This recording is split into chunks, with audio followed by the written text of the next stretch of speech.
weights and improvement work on early in the day discharges. And we know that this is a regional priority for London. We have two presentations today, and which I'm really excited about, both from acute trusts.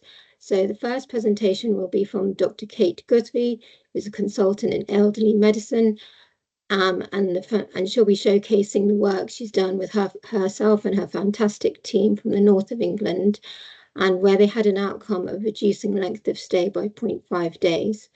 Following on from that, we have a presentation from Jen King, who's head of integrated discharge team, more locally based in Hillingdon Hospital, presenting on early in the day discharges and linking this with the role of the discharge lounge model, and she and her team had achieved an 80% discharges before 5 p.m., which is really brilliant. So without further ado, I'd like to hand over to Emily. Afternoon, everyone. Nice to see everyone here.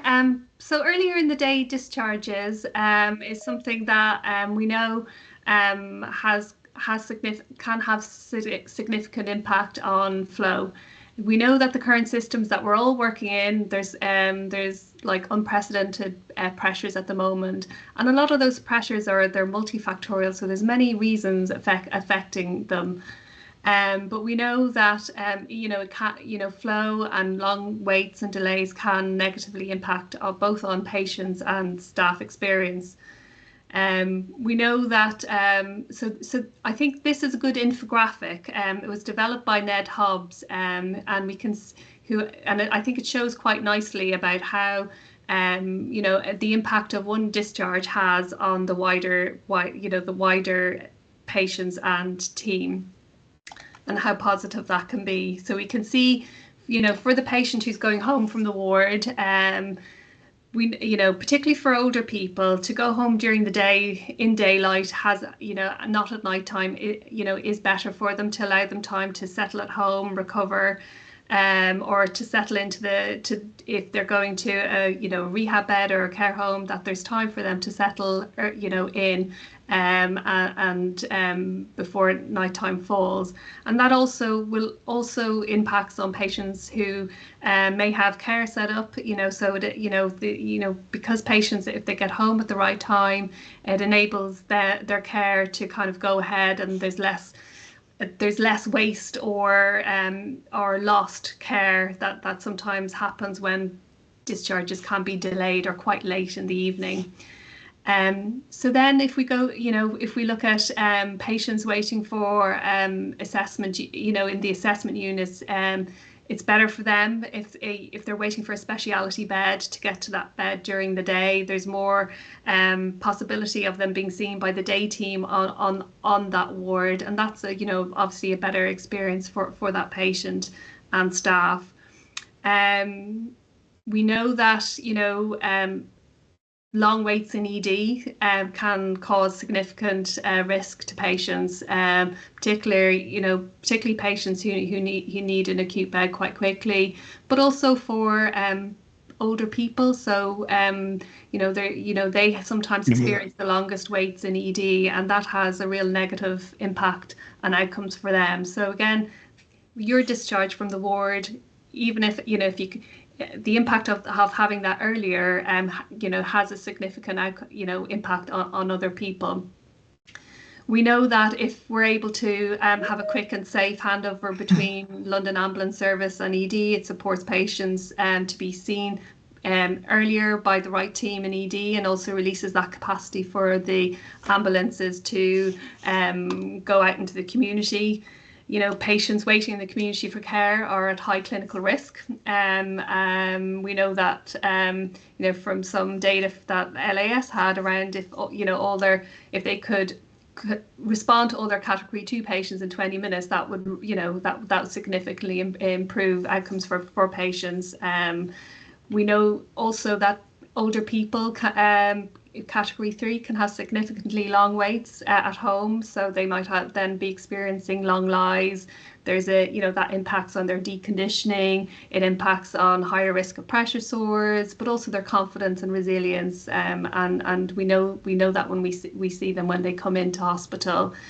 from discussions recently with some ED therapists, they're noticing actually older people are coming in later on. Their peaks are now starting to be later on in the day. So that, again, for impacting on their ability to actually go and see the patients and be able to kind of discharge those that don't need to be admitted back into the community. So I suppose it's all all those increments of how discharge and can impact on the system. So even in essence, if we move discharges earlier in the day, it does help with system flow. So even if it's like 30 minutes, 60 minutes, 90 minutes, whatever, it does, like within systems, it kind of has a knock-on effect. And we know, it also, if we can get a more continuous flow of discharges during the day, it reduces that, bottlenecks between 4 and 7 when patients actually, when the beds are released, and then there's a big surge of demand for moving those patients quite quickly. And so again, it's just thinking of patients, but also staff experience. So if we can affect even marginal gain in terms of moving a discharge forward, it does have a positive impact. And from today's presentations, we will see that discharges are built of many actions. And one of the driving principles is how to identify those and carry out those actions within the minimum time for improvement. So getting it right makes a big difference for everyone, really. So yes, so that's I'm going to hand over to you, Sophia, but that's just why, maybe just setting out why it's quite important for us to have a focus on how we can move discharges a bit earlier in the day. Thanks, Emily. That's great. And I think that's a really important factor and really has an impact on sort of the timeliness of discharge for the patient who needs to get home. So thank you for that.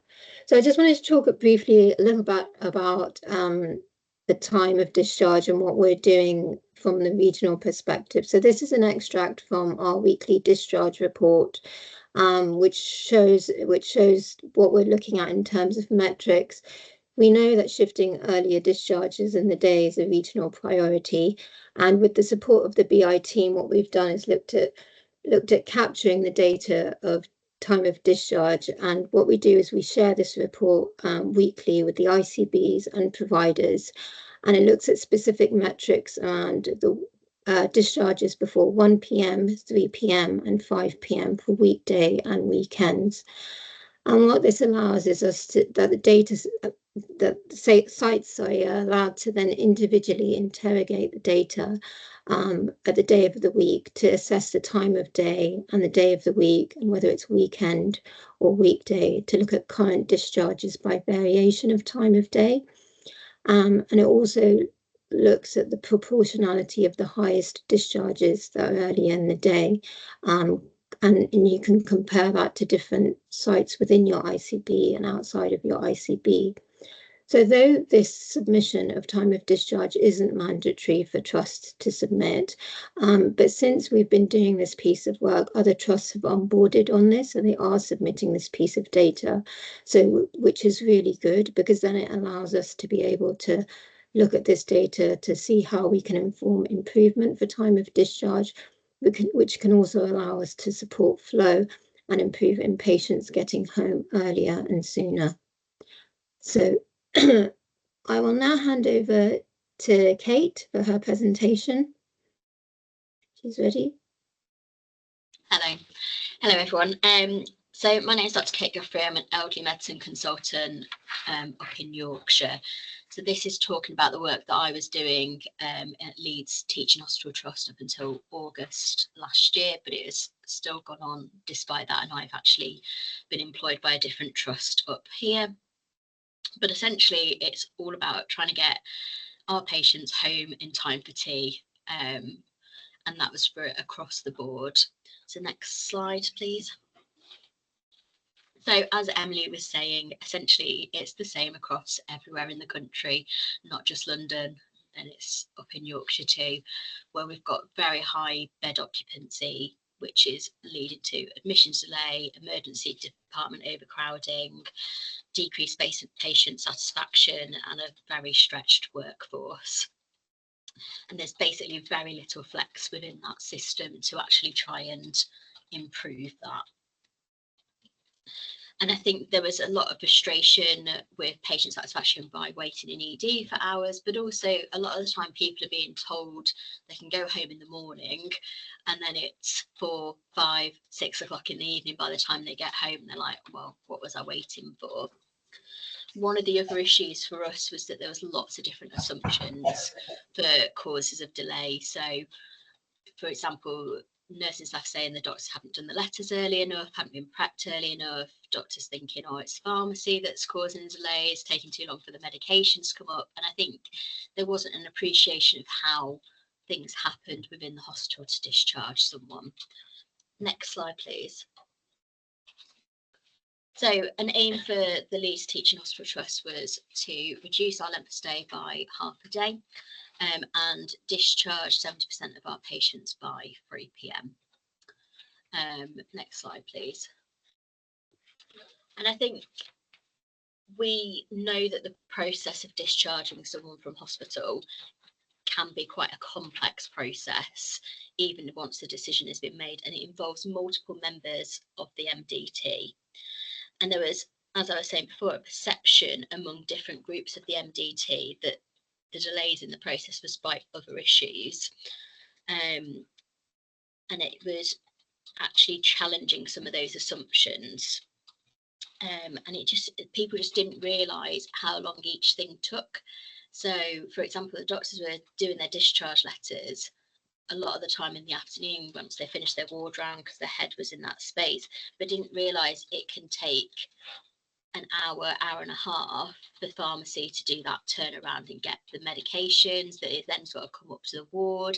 Then you can release for transport, needs the checks before they can go. It all got very complicated. Next slide, please.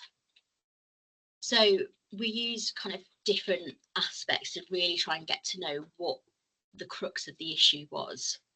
So we use Pareto principle to try and identify wards where there's a larger proportion of patients that were being discharged later in the day, try and pick our targets and get a bigger impact. And we actually also did a deep dive into data doing mini case note reviews. So we actually saw at each of those steps, as per the previous slide, what time was the letter being completed, how long was it taking the meds to come up, how long was it taking for transport to be released. And it helped identify challenges to discharge. And some of those were avoidable and unavoidable. So it helped us kind of try and target aspects. So this pie chart demonstrates some of our avoidable cause for discharge after 3 p.m. So looking at late completion of e-meds, sometimes that wasn't happening until later in the afternoon.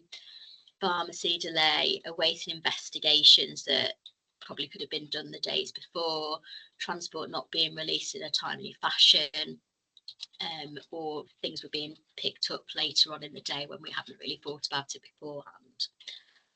And essentially, in recognition of that complex process of discharge and that it involves a multidisciplinary team, a discharge collaborative essentially was created. And this is essentially a faculty of different members of the MDT and interested parties, and included a patient partner.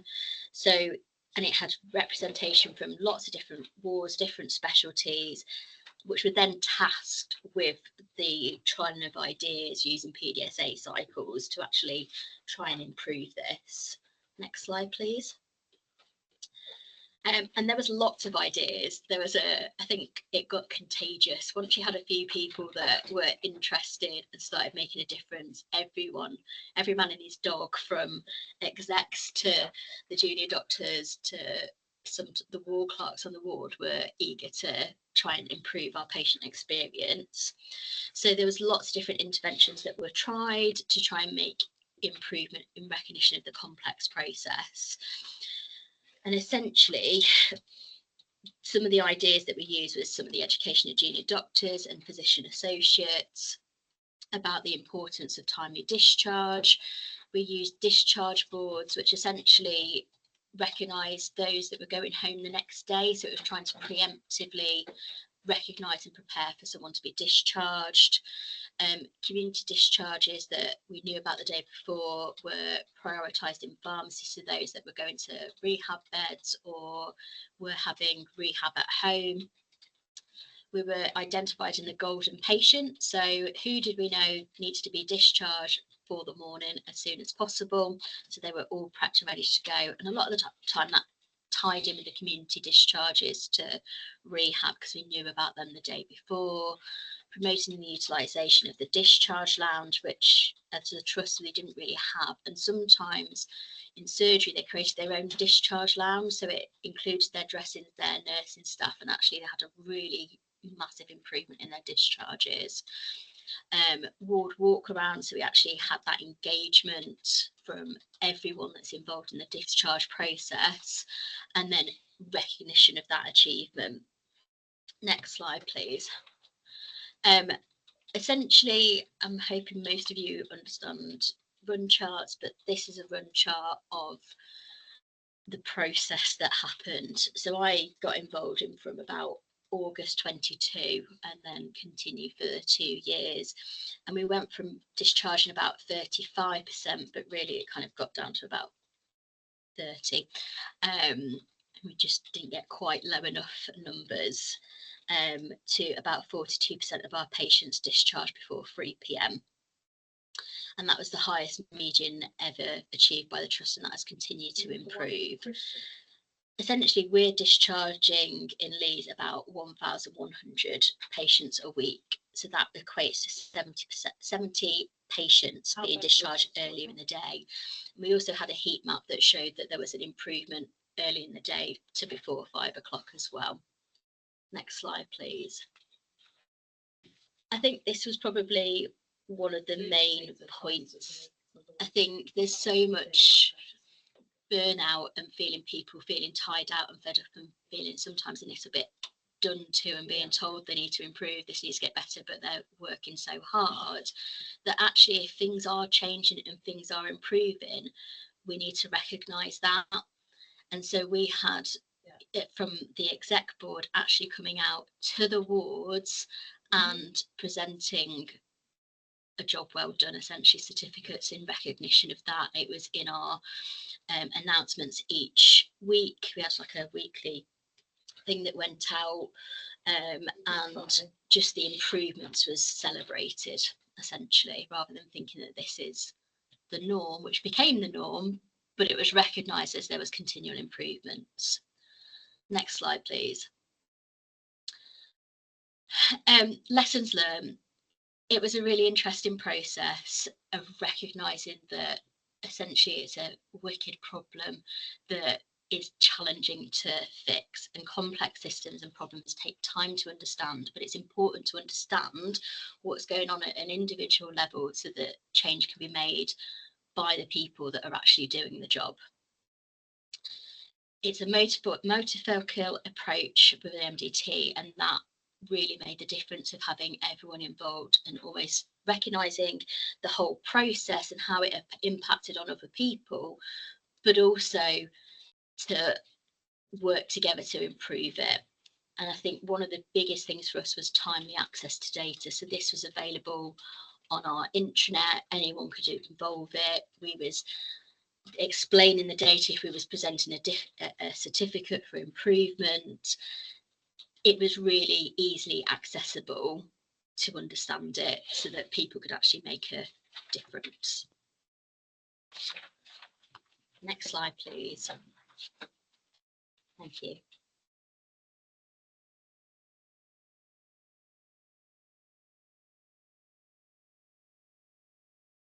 Thanks so much, Kate. I think that's really interesting to see that, you know, the key things are about collaborative working and giving that recognition to your teams whilst seeing that continuous improvement, and also having that senior leadership support as well. I think that's brilliant. Thank you. Emily, did you have anything to add or comment you wanted to make? No, I think that recognition of improvement is really important, and how you work with teams and share the data makes it meaningful for people on the ground who sometimes, as Kate says, feel very much done to. So it's I think it can be quite powerful when you share what their improvement is, and I'm very interested in the collaborative faculties that were set up, and that sounds like there's a lot of peer support and networking done within that, but that also has a positive effect. Thanks, Emily. We have some questions in the chat, but will we do them at the end? Yeah, I think we'll do them at the end, if that's okay. All right.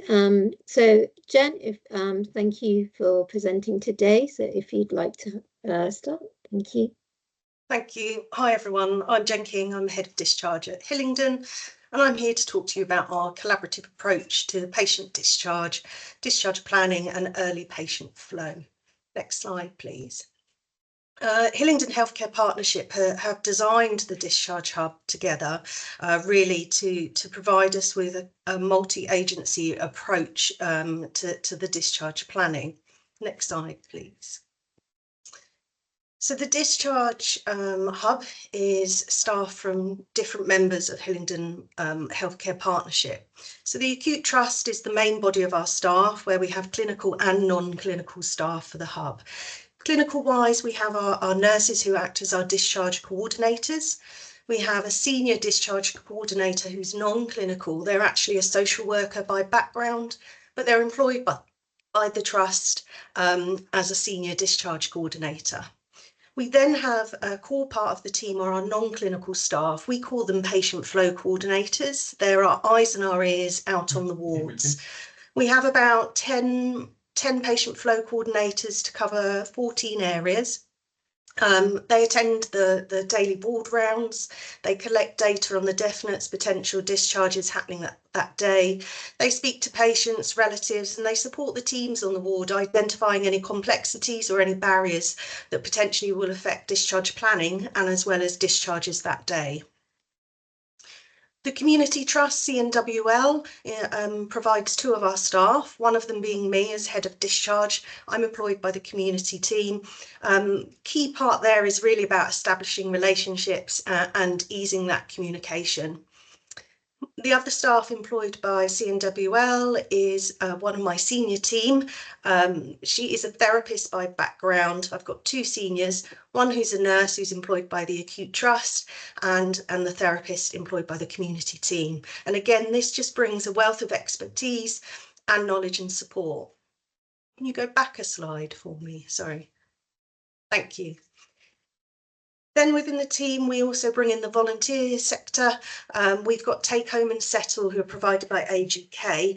They sit within our team, and that's been really important to ensure we utilise their service effectively. When they were sat separate to us, we didn't use them as effectively as we could, but we've brought them into the team. We work very closely with them, and we also give them a key point of escalation when they're out taking our patients home in case they come across any issues or concerns.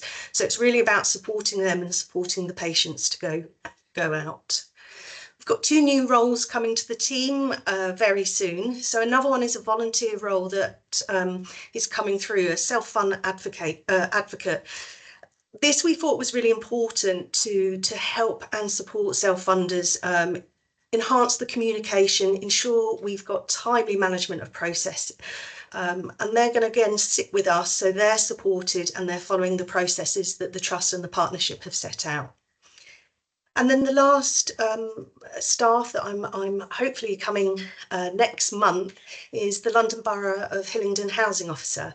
This is going to be really key for us. We know they're not going to solve the housing crisis problem, but we know there's an opportunity to really reduce the delays related to communication and process for housing. So this is a really exciting opportunity. And I actually forgot to mention 2 staff who sit within the acute. Again, they're non-clinical and they're senior patient flow coordinators. One of them we have linked to support and help with housing patients, homeless patients, and this will be really pivotal in bringing that housing officer from London Borough of Hillingdon feeling like they belong to the team. And then the other patient flow, senior patient flow, works with us and our palliative discharges and pathway. So they link in with the palliative team, ensuring, again, we've got good communication and management of those discharges. And all of this really creates a team that has expertise within it. It enhances the learning for all staff, and it really develops our resilience, because it means we're not just relying on one individual if they're not there. Next slide, please. So I just wanted to share with you the models of care, because this also supports how we manage our flow and our earlier discharges. So at Hillingdon, we use a bridging care pathway for our packages of care. This means the referrals that come in, I can confirm the care on the day, 99% of the time.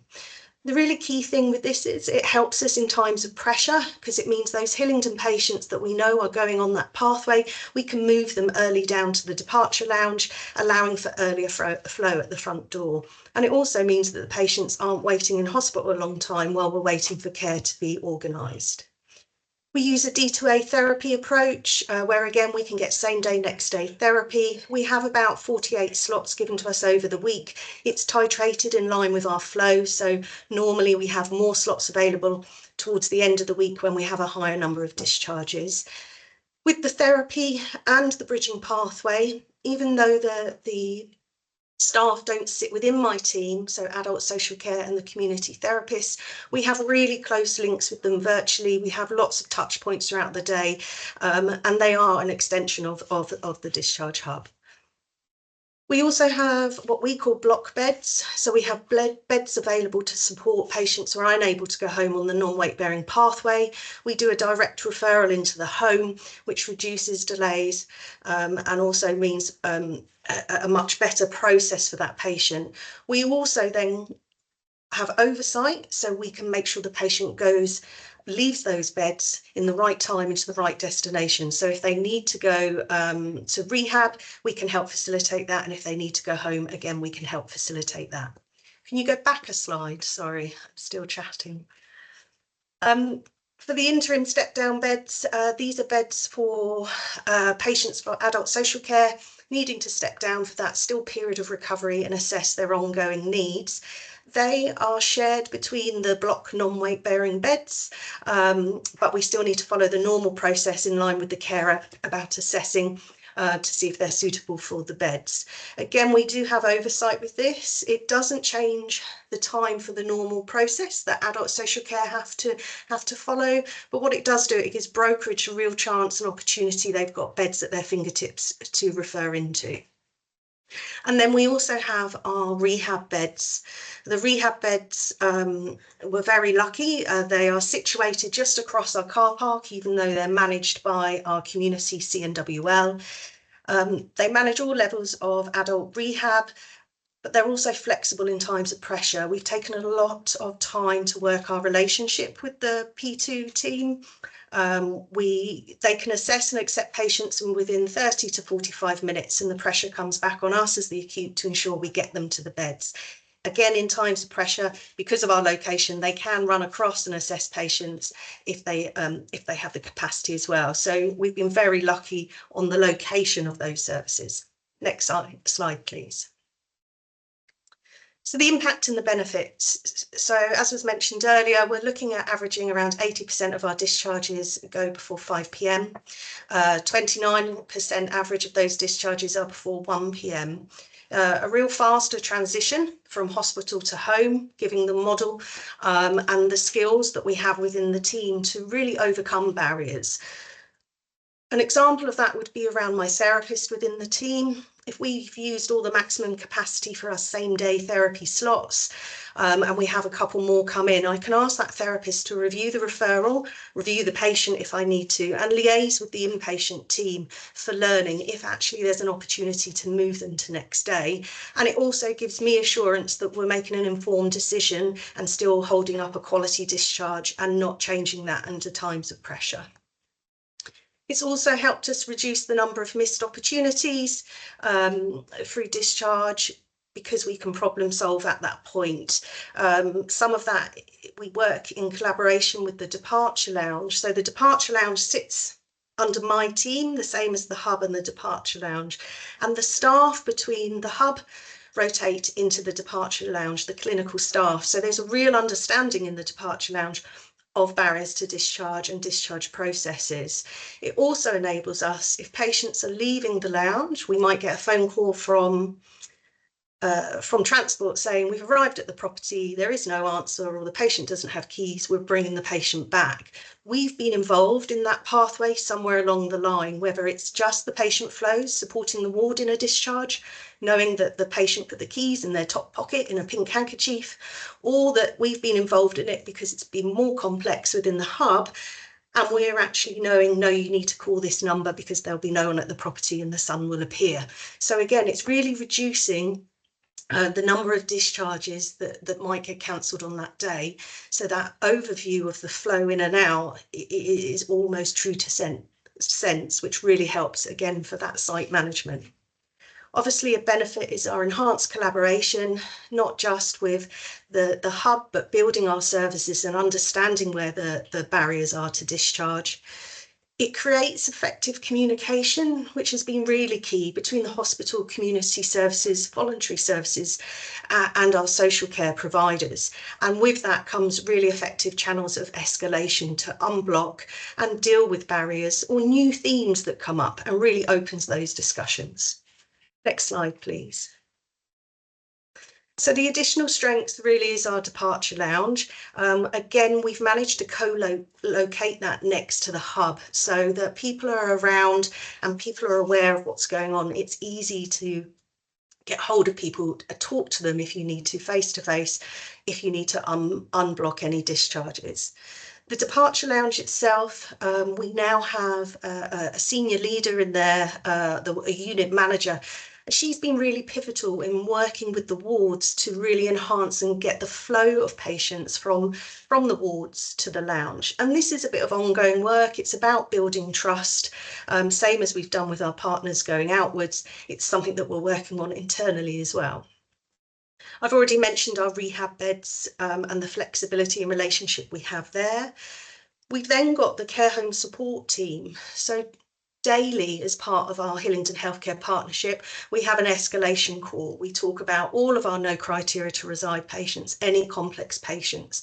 And we have representation from the care home support team there. We have representation from the matron at the end of life community beds, from the P2 beds, from adult social care, brokerage. We really have everyone there looking at what are our barriers, what do we need to do to move these patients on. And we can also request for earlier feedback and monitoring. So again, in times of pressure, we can really push that early flow. Another strength, I would say, is having our block beds. We've really developed a relationship. We've got 2 care homes that these beds are managed at, and we've really developed our relationships there. And we're pushing for a trusted assessor model with at least one of the homes.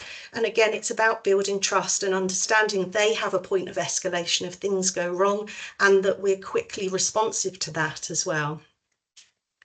Next slide, please. So just to be clear, we still have challenges the same as everyone else with capacity. At time, our capacity gets stuck. We have issues with TTAs, we have issues with choice, but we're taking a focus this year to look at our choice and our communication about the discharge pathway to see how we can minimise that. It is a challenge maintaining relationships and trust across partnership, and part of that is really, as I've mentioned before, about being responsive, listening, and for me it's to understand the pressures from each of the partners and not just focused on the acute side.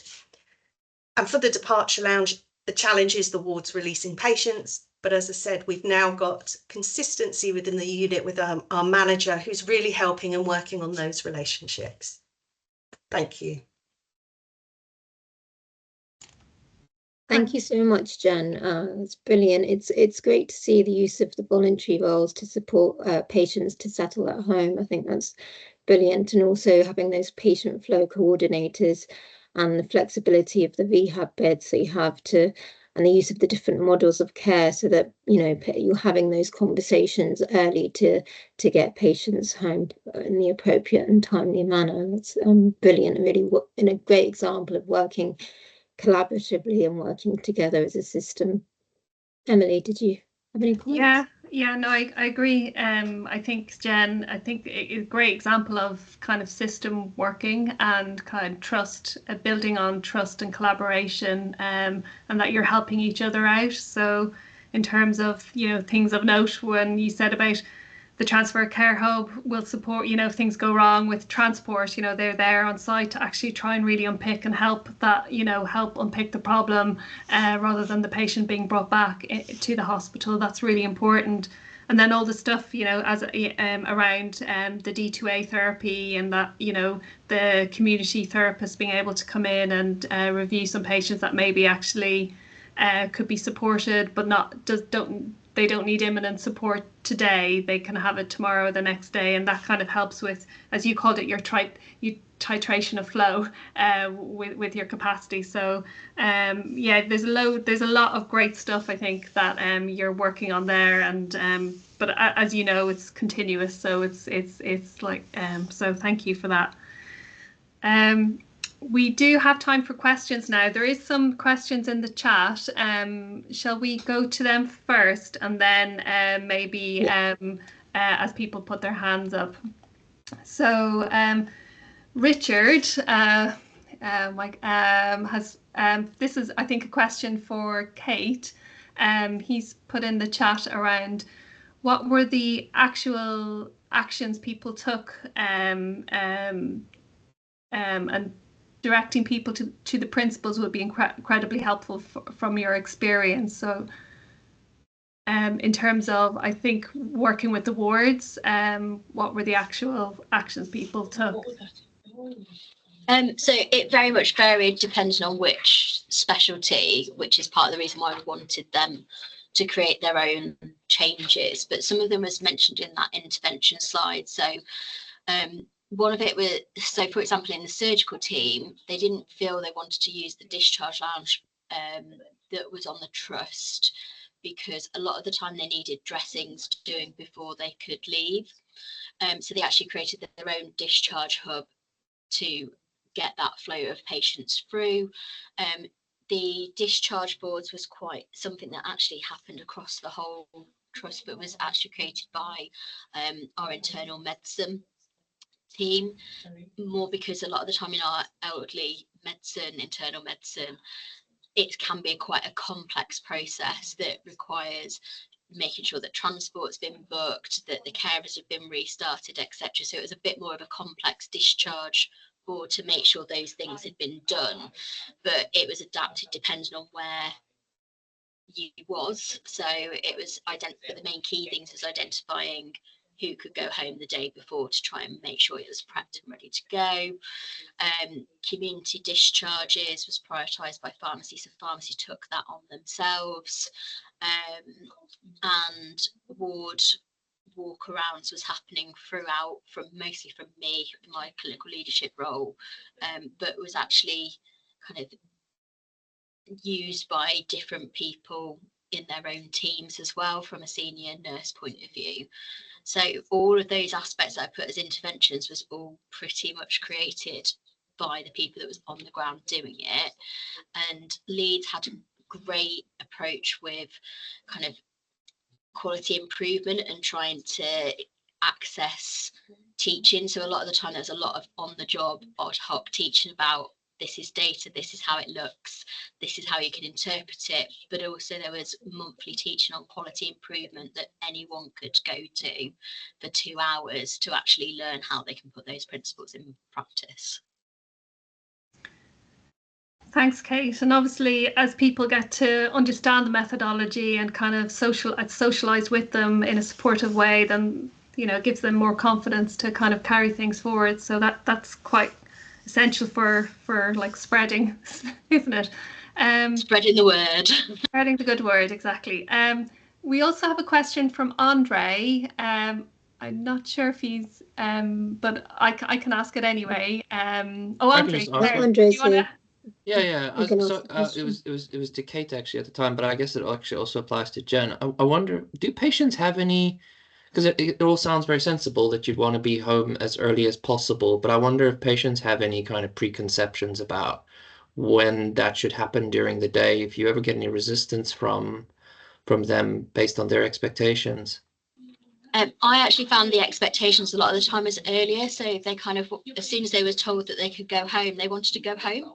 So actually there was more of a frustration of, why am I waiting here for these medications, or why am I waiting for transport for 4, 5, 6 hours when I was told by that doctor this morning at 10 a.m. that I can go home. So it wasn't, as long as everything was done, there wasn't really a frustration back.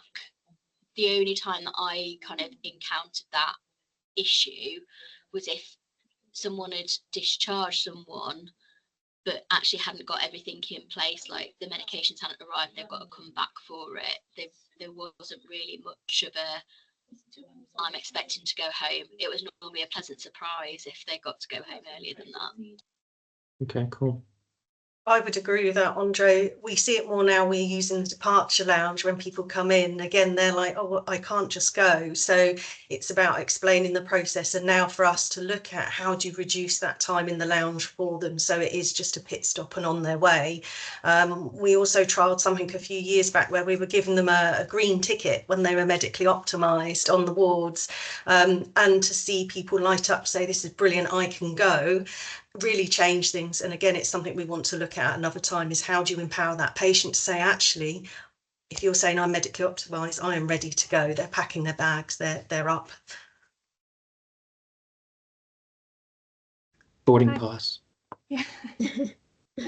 Thanks. I think the next question was from John. Don't know if he's still on the call, if you wanted to ask the question. If not, I can read it out. Yeah, I am. Okay, brilliant. Just a check thing, really, and it's probably worth saying at the beginning, I come from a local authority background, so I'm not having a pop, but I know it's likely. It's a bit about the self-funders first. I've known in some local authorities, including my own, if we weren't careful, self-funders were being diverted away earlier into sorting out their own care and skipping the possibility of a reablement period or a D2A or intermediate care, whatever it was. And I was just questioning, is that something that's in the front of the self-funders advocate's mind? Because having the self-funding advocate, I think, is a really good thing, but not if it passports them through to long-term care before they've had the rehab bit. Good point, John. Yeah, we're just looking at that process really carefully to exactly what you said. Make sure we're not missing points and just tunneling people down one way. So again, we're doing it a bit of that collaborative approach. So we've got the idea and from the acute side, but reaching out to our partners to say, is there anything we're missing and how do we need to approach it? So we've got a full standardised approach on that as well. Cool, excellent. And I just wanted to say, I think having housing involved is brilliant because they're not always easy to engage, and it's something we've been putting out for ages, saying they should be. So that's great. Thank you. Thanks, John. Thanks, John. And Andre, you'd a follow-up question about, I would assume this is to Jen around the care home support team. You're assuming this is a local authority team. Yeah, it sits in with actually our GP Confed, so they're linked in with the GPs, and I know different boroughs across northwest London have kind of different variations, so we are looking at that, but they've been really key in managing that relationship with some of the other homes we might not have that strong relationship with, and actually they've been vital to coming to us and saying things like, are they ready to come home? The home really want them back. So again, to push us to release the patients early as well, but to give us that understanding of maybe if they're complex, their behaviours in the home, has anything changed before they came in, but linked with the GP Confed. Thanks, Jan. I think Bryony had a question around support from exec leadership. Did you want to come in with your question? Yeah, for both of you, really. And obviously, Jen, I've had the pleasure of coming and meeting with you guys and seeing the team. And Kate haven't, but hope to come and visit one day. But in terms of when there's so many competing priorities and money and all the rest of it, just I wondered how important that engagement of the exec kind of leading from the front, if you like, was, and if so, how did you make that case for this to be a priority? We produce loads of data, share it back, but unless kind of people want to act on it and make that shift. Any advice to colleagues to really kind of get that engagement going? Do you want to go first, Kate? Okay. I am a dog with a bone about this sort of thing. I think because elderly medicine is a complete passion of mine, and I want to do best by my patients. And I think that's what anyone wants to do that works in the NHS, whether you are, I don't know, patient facing or not. And I think it helped the exec a lot of the time, from my experience, have their own priorities. And this is often one of them. How do we operationally function better? And actually going, well, we can do this, but we need to get buy-in from you so that you recognise it. Was really important. I didn't really have that much of a hindrance. It was more that I was like, I'm not expecting you really to do anything. I just want you to rock up if I ask you, which is about once a month, and it can be any of the exec board. And then if there was a department that worked well, that essentially 15 minutes where I get everyone on a Teams call to go, and you go, thank you very much, I hear that this is what you're doing, was so worth it. And it took me 15 minutes because I knew these teams back to front. So all I had to do is send like a little email to the exec going, you've got this meeting booked in. This is the summary of the work that they've been doing. This is what their outcome is. And then they'll just basically spoke as if they know it all. And then, but that was so good for the people that was doing it. They felt it was so worthwhile, and that they was being listened to and recognised. And I think for me, Bryony, it's sharing that story, and my role's probably been quite key in that, because we have had exec level across the partnership buy-in, but it's reducing the finger pointing. So if the acute feel, there was an episode where the acute felt our rehab beds were causing delays because they were declining referrals, we've managed to work with them to change that narrative and share the right narrative. Actually, let's refer the appropriate patients and we can get them accepted and changed and turned around in 30 minutes. And it's just being able to share that story across. And I think the partnership working has been really key, and the engagement, and realising we're not just looking at the acute in silo, it's about the patient and their journey through all the pathways. And I could see how it could attract different execs' interest for different ways in terms of the quality piece and that outcomes, and as you say, deconditioning, etc., but also finance and performance in terms of the impact it has, their medical director, clinical leadership. I could see you could potentially have your narrative to get your kind of key champion on board, a Ned as well, or somebody. It's really interesting, and the work is fantastic, what you've done and what you've evidenced, and great to kind of see the impacts, and that has been sustained, Kate, as well. Well done. Thank you so much for giving your time. Totally echo that. Thank you, Bryony. Do we have any other questions? Oh, Emily, did you want to come in? I was going to ask a question. Yeah, go for it. I suppose to both Kate and Jen, you've led on quite significant improvement around it, because there's so much to it. There's so many elements to discharge. Were there any surprise? So on your kind of improvement program, have there been any things that have surprised you that actually were easier than you thought to kind of impact, or actually they were more difficult? That you're more that you got more challenged to those things that you thought maybe were going to be easy. I think for me it was around probably our departure lounge. So prior to it being taken under discharge, it kind of popped up in winter pressures owned by the divisions, and it was part of a transformation thing. We tried to bring it under to discharge at the time, and even though it works with the rotation of the staff through with better planning, it's still really hard to get the engagement, to get that early pull down. And I think that's where it's to begin with, we didn't have that unit manager in place. We just had the discharge team and then the overarching discharge manager, but we realised that consistency and that leadership is so important to build those relationships, and it's kind of was learning from the other areas, but that was a surprise to me. I did think it would be a bit easier. I don't usually probably get it. So it was different aspects to it. I think I was expecting more challenge from an exec side of things. I thought I'd really struggle to get that buy-in, to get them to show their faces, so to speak.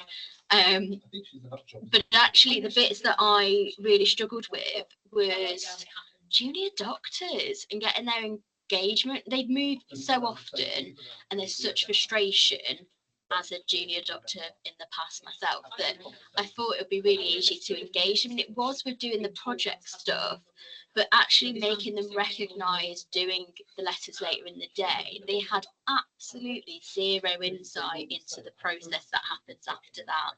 And that was a big education bit of work that I did and kept doing. It's like part of the junior doctor induction now, to kind of recognise that process and some of the challenges.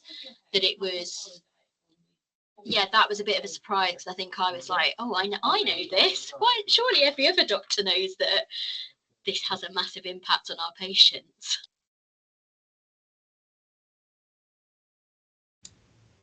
Thanks, Kate. Andre, you put your hand up. Yeah, I was just going to follow up on that, Kate. That was something that occurred to me when you were talking about changing that. Like, how easy was that to change? Because I'm sure you can point out to them the impact of it, but then do you actually convince them to change and to do that at a better time of the day? Was that easy or very, very hard? It depended on the department that you was working in and the influence from a senior management point of view. So I think I managed to convince them, but I gave it a very hard sell of, right, you see these patients in ED that you're clerking and you're having to clerk in ED, well, this is why. And that just helps link. So that was the easy conversion bit. It was them feeling empowered to make change. So there were some departments and they still bug me from a point of view of I'd had very little influence of change. But I think that's the whole thing about quality improvement, isn't it? Is in there is going to be some people that will be, there is a term, I forget what it's called, but the last minute changes, that they will only get on side when everyone else is flying and cracking on with it. But, and even then there'll be some people that will still be so resistant. There were some departments that are like, we don't have enough junior doctors, and I'm like, you've got more junior doctors than every other department. I can tell you now. And it was that. Thank you, Lagos. Thanks, Bryony. But there will always be those things. So that's part of the reason why we use that Pareto principle, going, right, where is our biggest wins going to be? How can I influence them? Where's our easy wins? Right, we've made these changes. Look how big this is a change. And then that helps spread the word and get that engagement. You're never going to get everyone. It's part of it. But if you can get some people alongside that can become your champions, and they will bring everyone else's along, you're on to a winner. No, it was just to get.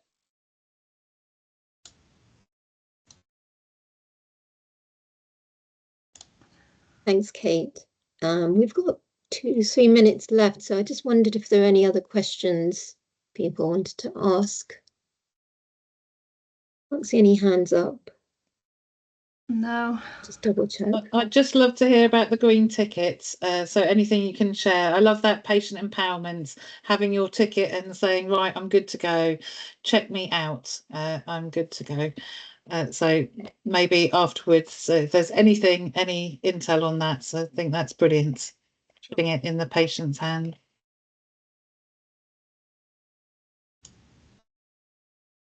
It was a very, very simple process. It was really interesting how we saw the patients become so empowered who had their ticket, who then approached the nursing desk to say, can I go? And it was that, how do we sustain that? And we couldn't sustain it in the trial, but it's something we want to bring back, especially now we've got the departure lounge, some kind of checklist again, so they've got that information. Medically, you're ready to go. These are the bits you're waiting for. maybe put a time scale to it. So again, they feel fully informed, but it was just the feedback from patients was fantastic. That sounds amazing. I was just thinking as well, one of the big things of complaints is around communication. And so kind of giving clarity over what's needed to get you home that day to the patient, so that they're clear and they're not, what needs to happen. Yeah, that sounds like a great thing you're doing there, Jen. So we might need to hear more about that in the future. I think we're coming up to the end now. From my point of view, I think just listening to Kate and Jen's programs of work that they've done, and like they're both very different, but also essentially it's around, and we're hearing from both of them that actually patients do want to get home earlier in the day. That is a positive experience for them. So anything that we can do to support that, even if it's marginal, does have a positive impact. So just to thank both of them today for sharing what they've done so far. Yeah, I would also like to echo that. Thank you so much, Kate and Jen, for your time. I know you're both very busy people, and I'd like to thank everyone for joining the call today as well. And I hope you found that useful and insightful, and hopefully we'll be able to apply some of that learning into your systems. So yeah, I'd just like to say thank you very much for joining, and I hope you enjoy the rest of the afternoon. Thanks so much. Thanks, everyone. Bye-bye. Thanks. Bye. Bye-bye. Bye.